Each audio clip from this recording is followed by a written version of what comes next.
So, JP, we're gonna be talking about 21 and 22. You're certainly welcome to listen, but I gotta finish that discussion first. Thank you. You don't have, you're allowed to listen, you just don't participate. I wish I'd known we were starting with this. Yeah, all right. I'm sorry, I have to get that done. My father-in-law's in the hospital. So Oh, jeez. I've left him, If, he's got last I thought rites. there'd be more people here. We did announce 5 o'clock at the last meeting. So if they come at 6, it's not my fault, right? I can- Bill, you're, But if that's where you're gonna start, where you gonna go? Well, this may only take, you don't have to do that. I don't see why you have to do that. I think it's appropriate. It's up to you. Go ahead, we can start.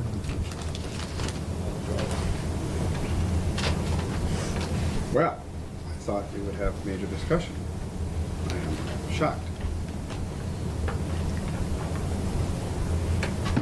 Just to be clear, I'm pretty sure on all this, Bill, but I wanted you to hear from Melissa. If this fails, if 21-22 fails, what are the consequences to the city given 150E, Melissa? So as I understand it, if 21 and 22 doesn't pass, then we revert back to the 150E rules of impact bargaining, which says that all of the bargaining units have the right to impact bargain for mitigation of, this is a change to their contract. And any one or all of them could. I have a problem. Excuse me. Stop. It says 6 PM on this goddamn thing. Website said 5. She has it as 6 here. Is it posted as 5 or 6? On the website it's 5. Really? Is Barbara down there? Yep. What are the rules? Let me talk to Barb. I'll be right back. You want to recess, Dan? Yeah, could we recess, push the button? The only thing that's different is this thing, but. It's 5 everywhere else. So I'll start again. If 21 and 22 fails, what are the consequences to the city of Easthampton with regard to bargaining with our unions, pay plan, retirement, everybody? Okay, so under 150E, without an adoption of 32B 21 through 22, that bargaining is under collective bargaining and under union contracts. And so 21 and 22 modifies their ability, it doesn't change their ability to negotiate, change the way that they must negotiate. So instead of negotiating independently, they would negotiate as one group, which is what's helpful to all of us. But if it doesn't pass, It defers to the 150E rule, which says that any one or all of the units can engage with impact bargaining with the city, essentially sue the city for breach of contract for their health insurance changes. And then we would have to individually with each one of those groups come to some kind of agreement. Or, and then under 150E, depending on the group, if you can't come to an agreement, it goes to different types of arbitration depending on the type of union it is. Jane would be more familiar with You those. would potentially have to go to an arbitration for each one of the units. which would cost every time your labor attorney being involved. Plus the filing, And there's a splitting potential the for this to cost a lot of money with new healthcare costs, because the mitigation might be you have to pay for most of the deductibles, whatever they negotiate, there's that cost. Right. Okay. The fact that the fire department has Blue Cross and Blue Shield, if you were to go out and find a new plan, I mean, you're not required to go out and look for a new plan. That was something that's not true, but if you wanted to find a new plan or if they wanted to find a new plan, it has to be Blue Cross and Blue. If that's what they're negotiating for, if I mean, that would be an extreme case, and I don't think that they've ever said that they would do that, but if they wanted to say, we want you to maintain an identical coverage to what we have now, Mhm. then we would have to then try and find that, which, because we're a part of the trust, the trust is self-insured and they're a large group, and so they're allowed to negotiate their own plan designs. So the plan design that we currently are under today, like the insurance that I have today, is not something I can go to Blue Cross Blue Shield and get because it's not one of their package plans. So we could probably get something close, but we could not get exactly the same thing. And of course, then the cost of that would be significantly higher based on the experience that we know about and the fact that we're not part of a larger group. Okay. So our unhealthy people would, be a bigger percentage of the pool than, we have a few big claims.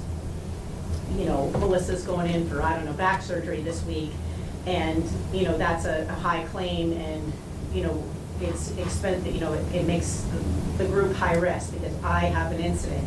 Then, if that's dispersed amongst a group of, I don't even know how big the trust is, but, they have 70 communities versus just this one community. So I'm a much larger percentage of the The trust is a experience. better deal because it's got a huge pool Right. of subscribers, Correct, yeah. and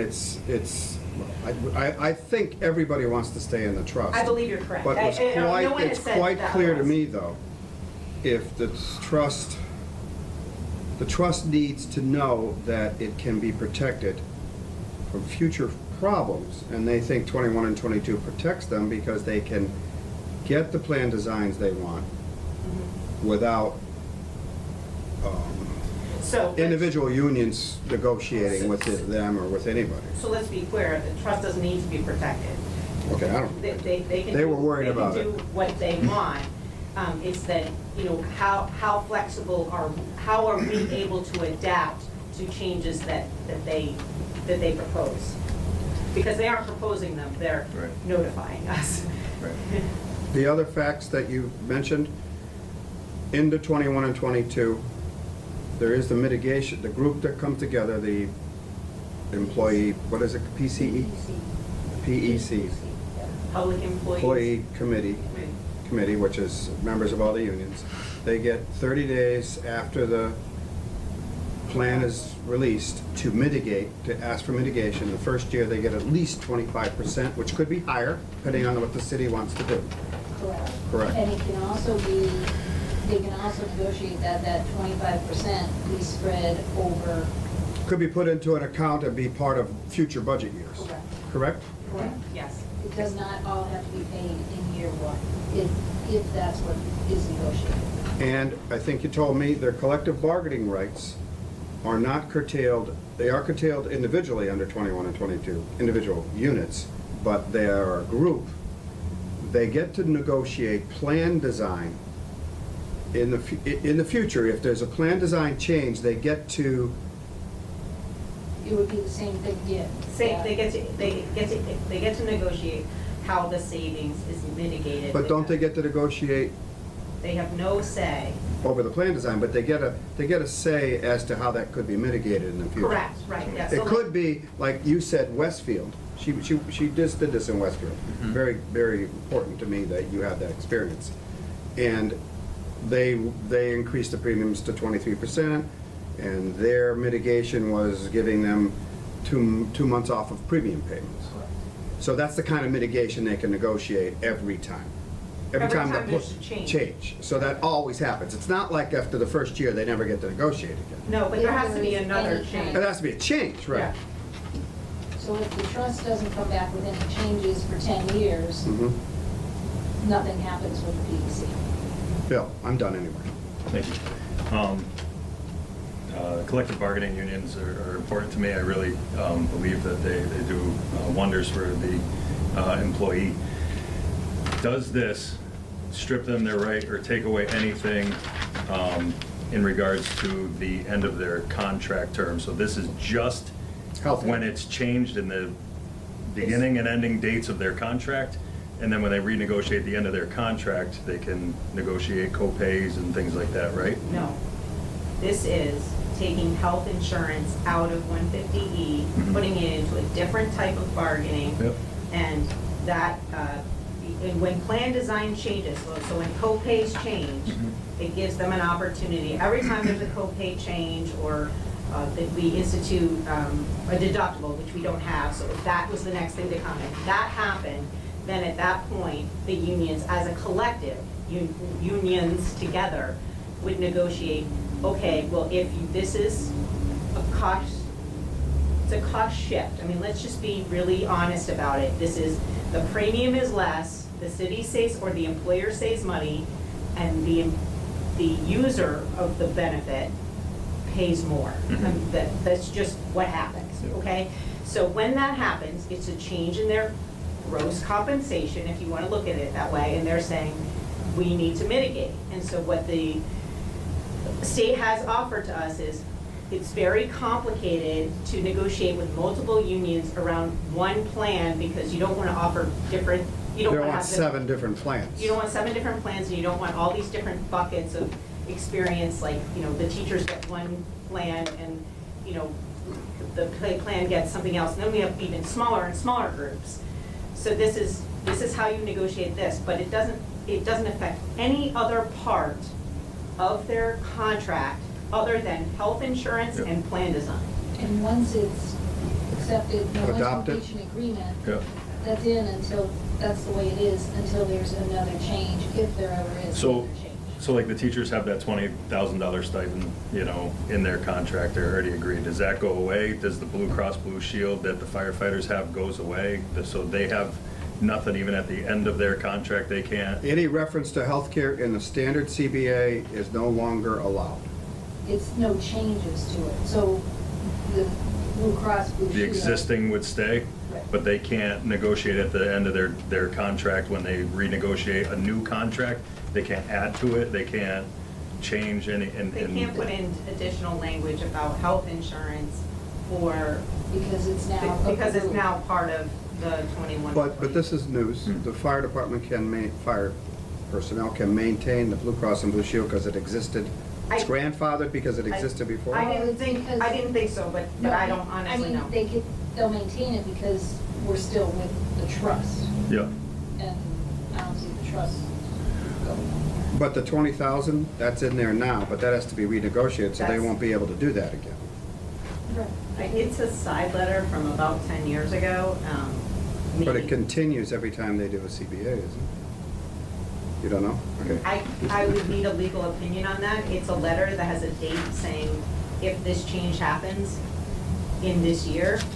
So, I think they assume it continues, but it's never been, it's never been tested. Hmm. So I don't, and it would not be relevant in this change because of the way that letter is written. One thing that they said I forgot to mention is the IAC, the Current Insurance Advisory Committee, is advisory only. That's correct. And they could have this agreement, which if it's a legal agreement that they're trying to do, that's one thing. But in the future, it's just an advisory committee, whereas this I'm gonna get it wrong. PEC does have negotiating capability, especially for mitigation. that, Okay. that letter was looked at by the attorney though, wasn't it?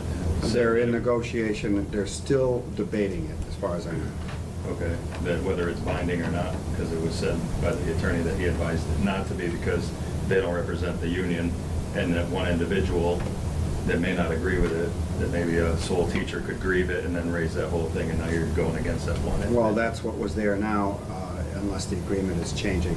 And they've been having, the mayor met with them, as far as I know, and there's been back and forth. I don't Okay. know where that's going. That was the last that I saw. Yeah. Do you have any questions, Salem? A lot. Yeah, I guess. So the plan that is going to be coming from the trust is changing. Mhm. Yes, so that vote happened As of July 1, it changes. At the whole group of all of the 69 communities. And that happened, Mid-February.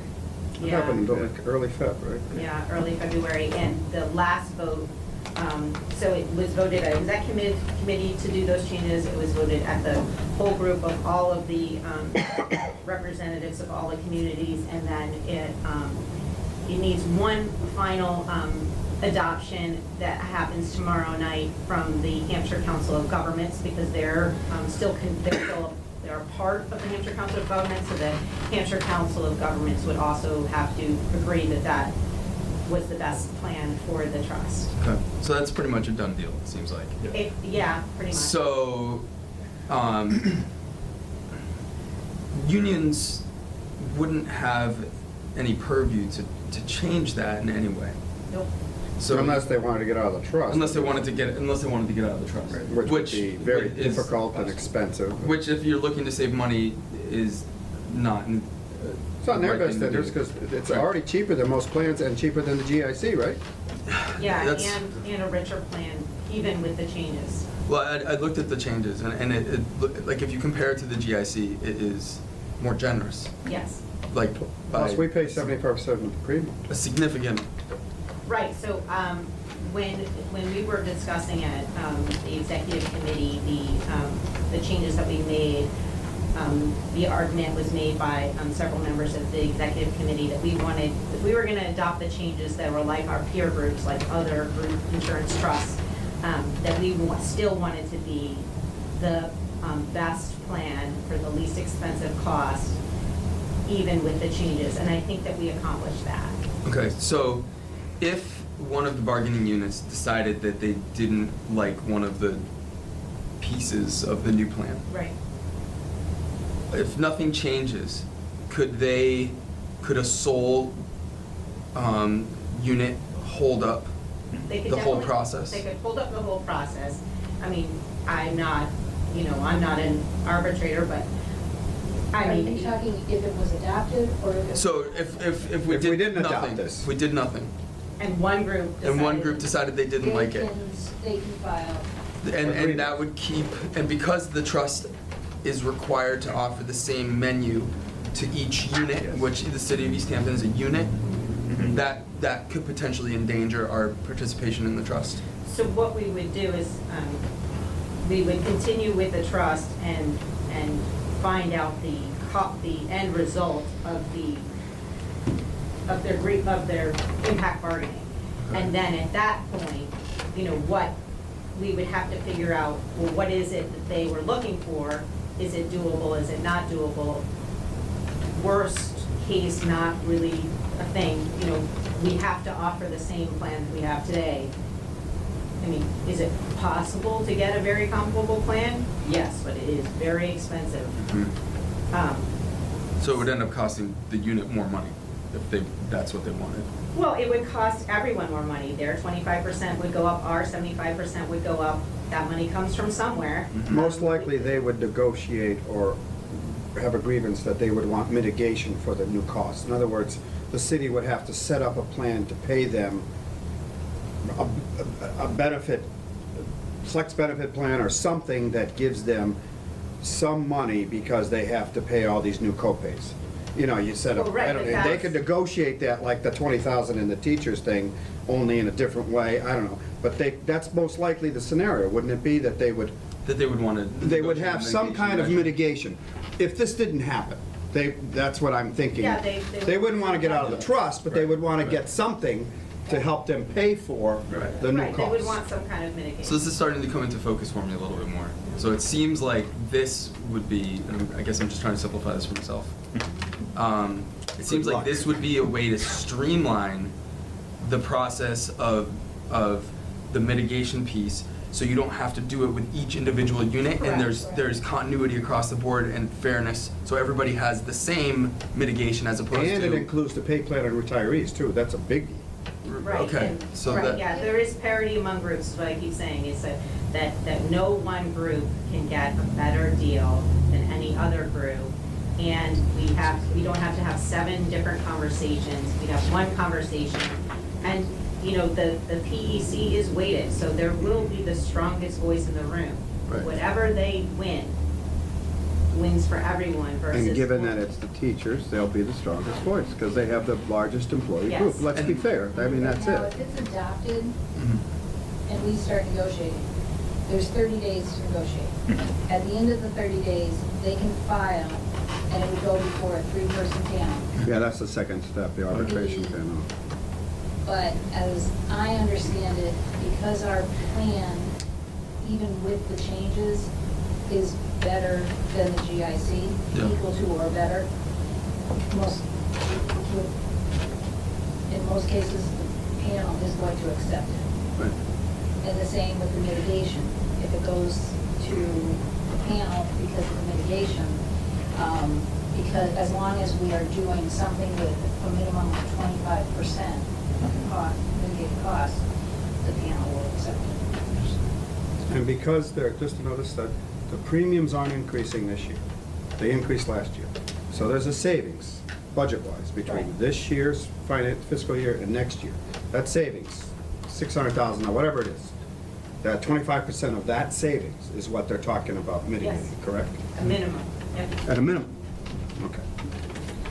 So, and just another, I guess this is kind of an aside that runs parallel to this. If you took this out of the contract, do you see that as being a time saver in contract negotiations and potentially streamlining if this piece isn't included, or? I wouldn't necessarily say that. I think that they're smart people and that they will bring it up in another way. They can always argue more salary to Yeah. help pay for it. Yeah. Yeah. They could always do that, which, to me, Salem, it goes against the thought that they don't have collective bargaining rights, because they still do, in the fact that They're they just can other. get that. I understand that individual unions lose their rights to bargain health care, but for me, this is a better plan. Well, it's a better plan for the city's Right, but taxpayers. they'll still come back and this process still happened, this is the mitigation. Mhm. This is what they felt they deserved for that mitigation, and they had to settle with something in between, because that's how all negotiations go, right? Mhm. And they'll still bring it up At the salary. at, as some other part of their overall. Another benefit. Other benefit, yeah. Which gives- I mean, I would if I I were them. would too. Yep. Yeah. Okay, well, any other questions? I do want to bring this to a vote this evening. Bill, do you have any more questions? No. I know it's an uncomfortable vote, but I have to go with the taxpayers. So I'm going to move that the Finance Committee recommend to adopt 21 and 22 at the public hearing coming up. I need a second, even if you're going to vote against it, if you can second. You Because don't I'm have a filling in for vote. Joe. You only vote if we don't agree. Oh, okay. That's So I what the can't president second it? does. No. If he says no and I say yes, then you get a vote. Okay. So if you would second it for the purpose of the debate. I second it. Okay. I have no more discussion. Do you want to say anything? Tough vote for the newbie. No discussion. I say yes, Yes. 2-0. It passes this Finance Committee. So you're off the hook. You don't have to say anything, I but was you ready. will. I was ready. And it's important to note this, because Melissa brought it up. In 2010, we changed the charter to make the majority of the council always be 5 members. We have 6 voters. 5 of them have to vote yes coming up, because 3 of the councilors are recusing themselves. The reason that was adopted is so that in a major vote, if there's only 5 people voting, 3 people get to decide something that 9 people were elected to do. And that was passed unanimously by the Charter Committee in 2010. So that's important, because Melissa thought it was gonna be less than that, and I wanted you well, to know. if it was 2010, that makes sense, because when I was on the council, it was president voting. Yeah. Which, we had a vote once, and only 3 people had to vote something major, and I said, oh, this is I garbage. remember. I remember when we did that. All right, so we're done with that. We have to come to the 50K, and now you can stay. I have nowhere to go. I'm waiting for rules. Are you coming to that? Good. All right. Yeah, whether you want me or not. Well, I didn't know if you were coming. I was glad to hear that, because Joe is on rules. Yeah. So, thank you, Jane, I guess this was your doing, and the mayor, for giving us all of this information. It's enlightening. This is one fiscal year's worth of billing. Okay, I need to clarify that there's a point where there's a memo from me Mhm. on back Mhm. is what it should have been distributed. What? In that packet, there's a memo from me, and then the rest of the bills. That's what should have been distributed. So these first ones, Should not have been Gotcha. distributed. I was wondering why they were doubled in there. Oh, you mean there was some distributed the other night by the mayor? Is that what you're talking about? No, this was at the beginning of the packet, and then halfway through the packet, the same bills show up again Yeah, with a memo second from her. half. How many of those? Three. There's not that many. There's three. So, in other words, the packet is still fairly large Mhm. of invoices. Correct. And the invoices include city attorney, Jack Fitzgibbon's invoices, Bacon Wilson invoices, as well as labor attorney invoice. And some of these involve personnel issues, which by law cannot be revealed. You're okay with that? Because I heard you were wondering if they could be. Okay, all right. Perfectly fine. Do you understand what I'm saying? Because you might not have gotten these. I've gotten I'm the talking packet. sale. Oh, Yeah, I didn't get that, but that's okay. It is, I'm kind of glad JP asked, because it's revealing to me how much legal advice the city needs, really. And I saw in here that I asked Jack Fitzgibbon a question for 15 minutes and that cost $75. So that, I think we ought, every month, when there's counselors asking, even if it's something for a committee, we ought to tell them, hey, this is what it's costing. I mean, that's the cost of doing business in the city. But it was really, to me, I went, oh my God. I never saw that before, so. Don't we have a new rule that requires? We don't have it yet. I think we should make it. Well, that's up for debate. But the point I'm trying to make is We can have that it, I was yeah. it was revealing to me that the cost of every one of these things and how they break it down by the minute, actually, 6 minutes. every 6 minutes. Wow. 21 is 6 minutes. Rethink the way I So, bill. Bill, maybe we should go back to law school. Yeah. My bottom line here is this, and I'll just leave this and I'll let you guys certainly come forward. If I'm correct, Melissa, we have no money left in this account, or very little. Very little. And we can't incur new legal opinion, which is a new expense, legally, and correct me if I'm wrong, without having funds to pay for it. Can we do that? Can we deficit spend in an account? We can't by law. So it would not be it would be either illegal or not in the city's best interest to call for an attorney opinion when you know you can't pay for it. Correct. So we can't do that. So we have a lot of ongoing projects. We have labor agreements that are being negotiated. We may have 150E stuff going on. We're gonna need attorney fees. And I completely understand why this budget, this is me, why this budget was underfunded originally, because a lot of things have happened. The Collins report happened, that required, I saw that in here, required a lot of opinion on how that was gonna work for us. And that was important because we do need to look at the pay plan and all of the positions. We had new projects from the planning department, one Ferry Street, the cannabis stuff going on, all of which needed a legal opinion. And I understand it's hard to anticipate that kind of cost.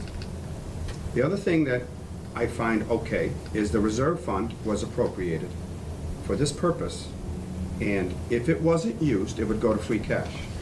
If we put 50, 60,000 from reserve into this account and it's not used, it goes to free cash. No account, whether it's reserve or attorney fees, can be transferred without our approval. In other words, if you put the 50,000 in here and you don't use it all, you have to tell us if you want to move it to someplace else. Right. So, in other words, I'm okay. It's enlightening to know why it happened, But I'm understanding that it has to happen. And that there's nothing nefarious here. It's an under-budgeted item, a large under-budget, I agree, but it has to happen. That's my speech. Bill, questions? You know, I get it, you know, the budget was $50,000, and The original budget? the original budget was What was the $50,000. exact amount of the original budget? I think it was 50. Yeah, it was just flat $50,000. I got the budget book right here. It's page 39. Like I got you prepared. This is great. Yeah, it's just flat $50,000. So last year. And that's for all attorneys, not, we combined them this year. It's Correct, not- because on page 57 last year was the other $25,000 that was consolidated into this one budget. So it was a flat $50,000 for the whole year. We're asking for another $50,000 for the next 4 months, which is, I understand that there are bills left to be paid. I was able to account for everything that went to the first couple. The only question I had was on Fitzgibbons, why would we pay for him to call the Hoyok solicitor? What would that have been? Like Hoyok solicitor, Hoyok I know what it is. commission, is it on the charter review for advice on that or something? Well, it You might have been reviewed it? also about the chief of staff position. He was getting advice on that too. It says I know he review was. Hoyok charter change. Okay, then he was. I had asked him originally about things Okay. before we started. I apologize. And this is a crank call. Turning it off. I get so many of them. I did remember asking him questions Mhm. regarding the charter, Okay. but I have to admit I was advised by the mayor. We started the charter in September, and the mayor advised that she didn't want to spend money on the charter change attorney opinion because the city attorney was going to change. And therefore, I delayed all inquiries of charter attorney opinion, which I just made, Mhm. until the new attorney was in place. I don't know if that helps you. No, I get it. I just saw in there was not much meat to the description of why. And so according to this, we still owe Clifford $12,700. We do? Yep. That's being held up? On this week's, yeah. I added all the bills up and I came up with the same amount still to owe, 12,000 on that one. And then I was trying to go through the Bacon-Wilson ones, and a lot of it, there's a little more confusing because they have rollover, like balance rolls, previous balance dues that sometimes aren't due, but they've been paid, just maybe not processed, and Right, so we only pay the current month billing. If they say it's. 300 rolled over, you're only paying like the $800. Right, and so we'll ask for the original invoice to pay the 300. Okay. Pay current month. And that was some of the corrections that you had sent with the, like, 1080, I think, instead of 1900 on one of them. I think the yours was updated. Instead of 1920, we paid 1080. Yeah, on this one.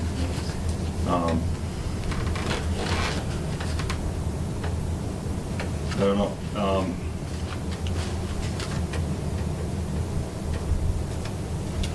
It looks like we're okay.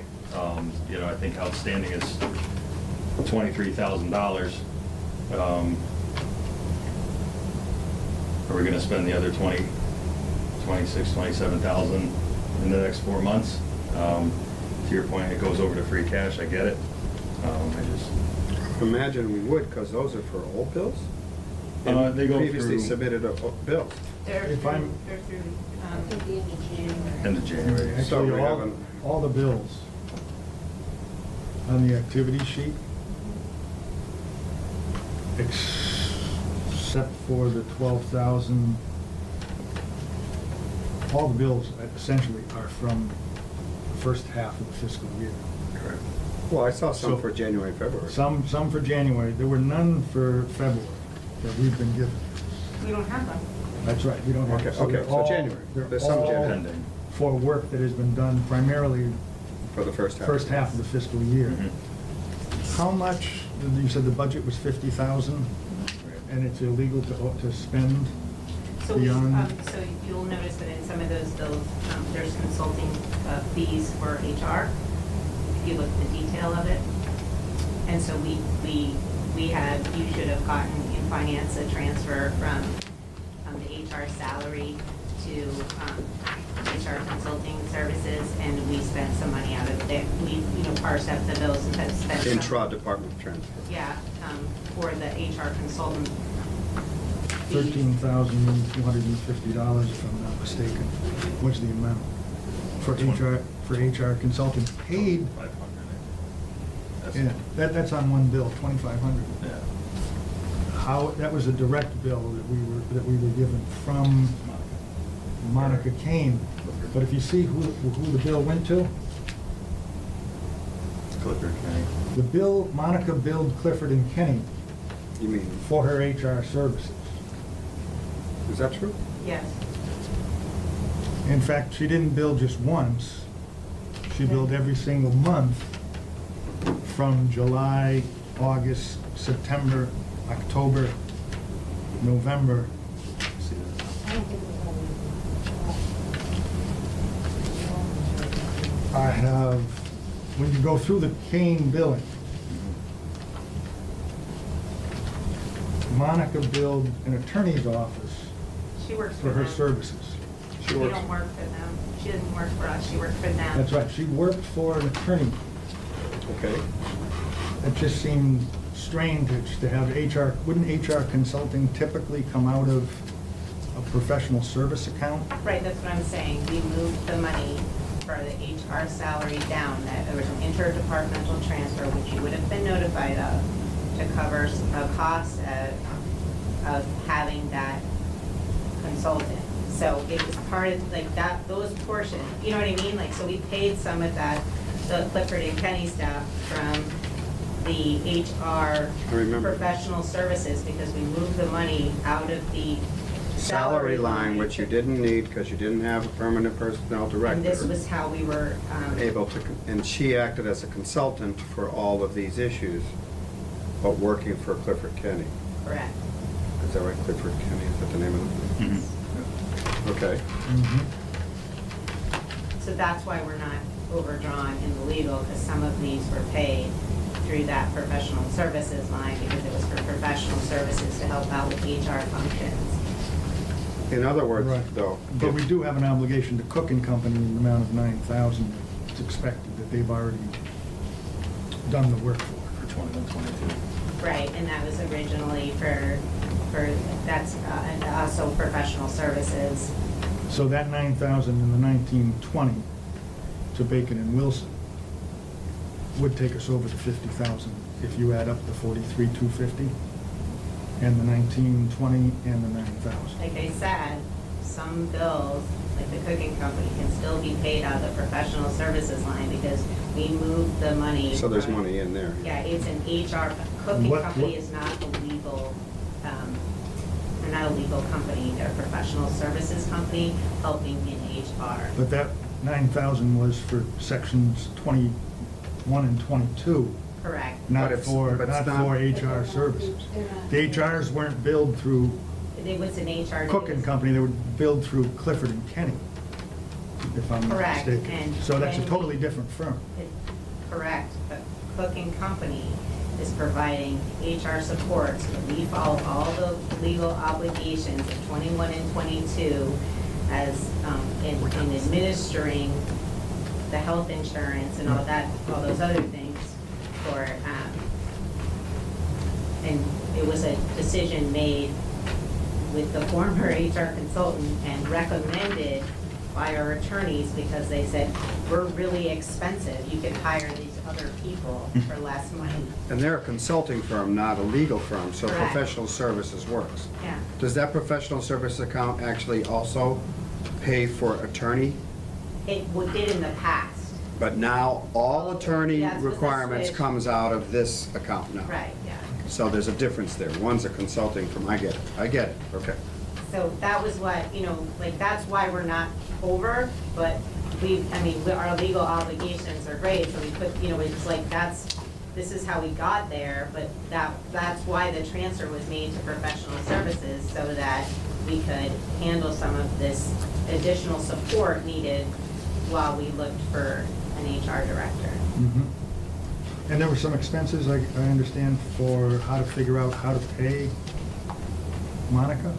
Is that true? Yeah, because we were setting up an agreement with Clifford and Kenny to get a consultant for HR. Right. And was that, how much did we spend to get that agreement with consulting? Do you remember? It was $3,000 or $4,000, I think. I don't think it was that much, Why is that important? It seems important to figure out, if we're spending $3,000 or $4,000 to figure out a way to pay someone. That's because we didn't have a personnel director. I understand. And this is a we- way in which they maybe got advice. We should have, yeah. Well, yeah, but we had to wait until somebody applied who was qualified. I'm sorry, I just don't find the line of questioning necessary, but okay. Well, let's You look at- keep going. Let's look at a couple of things. The amount of money spent, Clifford and Kenny, I guess they have, no, they're not Clifford and Kenny, it's Bacon. Cook, Bacon Is Wilson. it Bacon? Someone says that they get 512, it's Clifford and Kenny, get a flat fee for phone calls and emails. Right. It's like a So that- retainer. So for the example, in the month of, just seemed interesting, in the month of November, where there was 3.5 hours spent in legal services time, there was $525 paid for phone calls and emails. And and about the same amount of money paid in consulting services. In another month, there was a couple of hours, or not even, I think it was just an hour, 1.75 hours. And yet we paid $525 flat fee. The plan that we have with Clifford and Kenny is a flat fee of $525. That's unlimited phone and email access. If they do any drafting, attend any meetings, conduct any work for us, other than advice, we pay by the hour. So if we want a written opinion, we pay by the hour, So but if if we I just have- call up and say, oh, and I need to do this, is there gonna be any problem? That's included in the flat fee. Right. That's How's a that working? common How's that working? practice. Well, no, it's the only company that we deal with, the only legal. No, I'm service. asking if it's a common HR practice. This firm is a very popular practice with this firm. I know a lot of the A communities. lot of cities and communities do it. Mhm.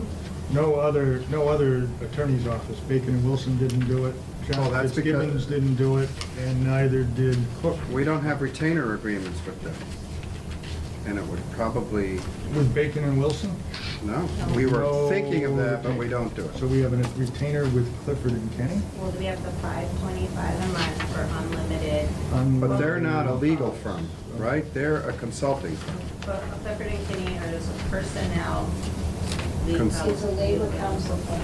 But it's different than Cook, which is the attorney, labor attorneys, right? No, Clifford and Kenny is our labor. Oh, okay, I'm sorry, I misunderstood. Cook and Company is a consultant regarding Health insurance. health insurance. I know the mayor was thinking of trying to get a retainer agreement with Bacon Wilson, but found that to be impractical. And I don't know if it was a cost-effective thing or something. Because the Bacon Wilson has it's by the hour no matter, they don't have the flat fee agreement. Okay. If you look at the Bacon and Wilson billing, I found it very interesting and helpful. When you look at Jack's billing, Jack Fitzgibbon, he had, how many hours did he work on something? What's the amount of money? And the subject matter is addressed, all of his. In Bacon and Wilson, I have one for 7/16 through 7/27,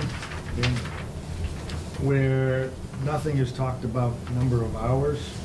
I'm sorry, everything is talked about with the number, they have the number of hours Mhm. and the number, and the amount of money charged.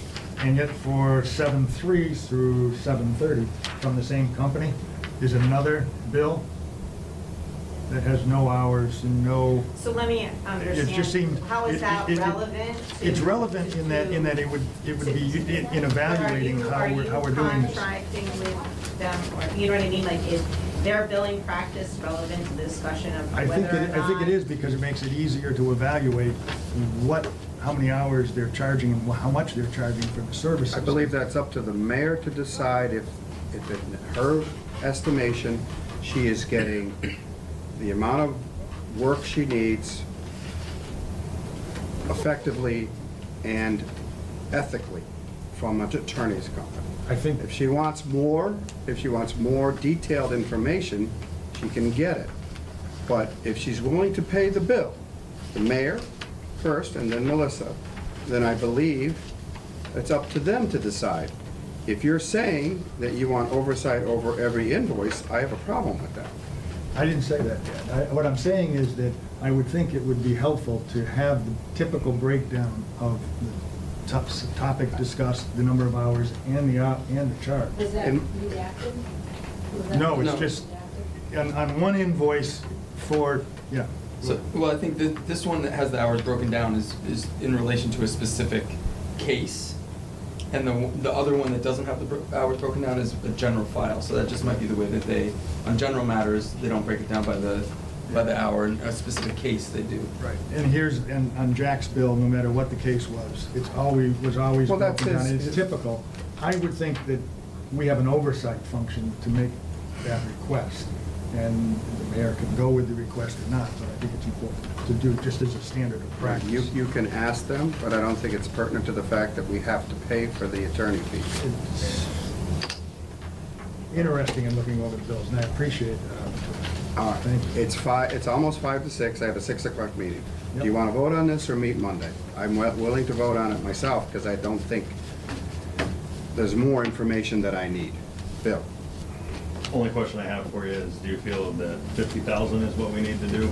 The other 25, 26,000 for the rest of the thing? I understand it goes to free cash, but I'm I fine with it. think if they know a better of the, we'll be down in a minute, Tom. They know better what's coming up.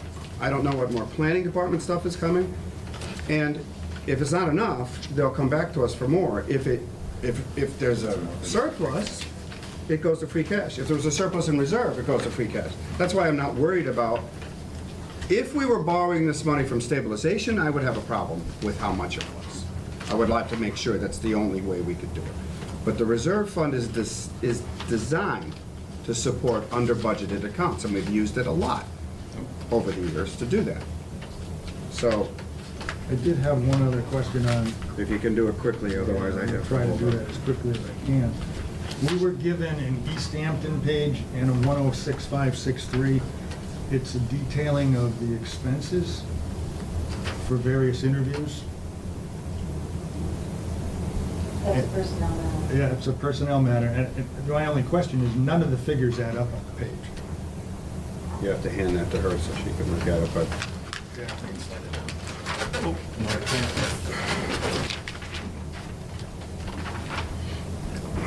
That was just, I mean, the numbers are all, I don't know if you noticed that, Bill, but it's just, see if you can figure that one.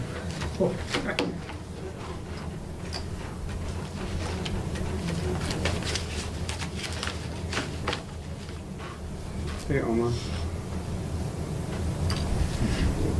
Are you here because you think this meeting was at 6? Yes. It's at 5. Was it 5? It's It posted was at a 5. misprint on the one that got sent to us. Really? Yeah, I look online. I was But, like, is it 6 in, p.m.? but in the email it did say 5. I didn't check it. Sorry. The website. I talked to Barbara, she Website said she and the- thought we could do it because it was posted out there, it's posted online, 5 o'clock, so. Where was outside? Was it 5? And up there it's posted on I 5. didn't check there. I don't know how to answer this, but I need, because I have to conclude this meeting, do you want to make a motion or not? I already saw it, yeah. Yeah, you saw I that. just gave her my copy. Nothing adds up on the page, and yet there was a bill for 1,065.63. Unless we can resolve that quickly, that would be great. I mean, I think they could probably look at it and give it to you before the vote of the full council, if that helps. They may have to research it. What do you want to do, Bill? I mean, we can make a motion and present it to the full council. I know we already did a public hearing on it too, so we have one more opportunity to.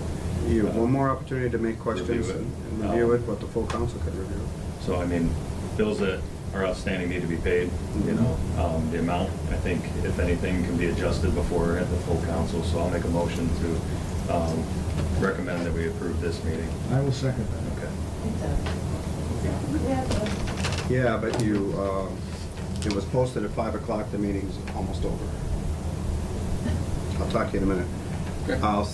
Did you second? Yeah, I did. All right, all in favor? Aye. Aye. Okay, I have to conclude the meeting, the public hearing for both of these things. Alan, we have...